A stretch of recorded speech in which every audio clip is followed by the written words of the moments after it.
ఇప్పుడు విపరీతం ఎట్లయిపోయిందని అంటే అసలు కంటే కొసరోళ్ళది ఎక్కువైపోయింది. ఎవరిది ఏ ట్యూబో తెలుస్తలేదు మాకు. ఇక ఆ ట్యూబ్లో ఎక్కడికంటే అక్కడికి వెళ్ళిపోయి ఏది పడితే అది మాట్లాడితే అక్కడ ఉన్న ప్రజలు ఏమన్నా అంటే చూసిరా జర్నలిస్టుల మీద దాడి అని. జర్నలిస్ట్ అనే పదానికి డెఫినేషన్ ఏందో మీరు డిసైడ్ చేయండి. మేము ఎవరిని జర్నలిస్ట్గా చూడాలో మీరు చెప్పండి. ఎవరు దోస్తే వాడు ట్యూబ్ పెట్టుకొని ఆ ట్యూబ్లో పెట్టుకొని వాడు మెడలో పట్టేసుకొని మెడలో ఇది కట్టుకొని వాడు నేను ట్యూబ్కో జర్నలిస్ట్ అని బయలుదేరితే వాళ్ళు వివరించే విధానాన్ని బట్టి ప్రజలు వివరిస్తారు.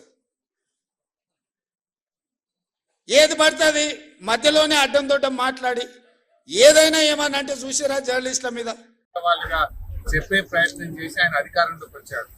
కానీ ఇవాళ అవే యూట్యూబ్ ఛానళ్ళు నీ అక్రమాలను, నీ మాట తప్పిన తీరును, నీ మోసాలను ఎండగడతా ఉంటే ఇవాళ యూట్యూబ్లను తక్కువ చేసి మాట్లాడటం అనేది చాలా విడ్డూరంగా ఉన్నది.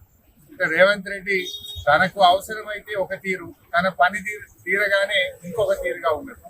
ఓడదాటిదాకా ఓడమల్లప్ప, ఓడదాటినాక ఓడమల్లప్ప. ఈ యూట్యూబ్లోనే వాడుకున్నావు కదా. ఈ యూట్యూబ్లను నమ్ముకొని నువ్వు మరి గత ప్రభుత్వం మీద ఆరోపణలు చేసి, గత ప్రభుత్వం మీద ఉన్నవి లేనట్టు, లేని ఉన్నట్టు చెప్పి, అబద్ధాలు చెప్పి నువ్వు అధికారంలోకి వచ్చినావు కదా.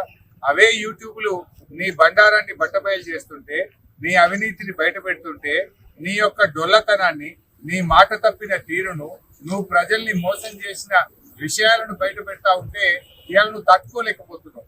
తట్టుకోలేక నీ అక్కసును యూట్యూబ్ల మీద వెళ్ళబుచ్చుతా ఉన్నావు.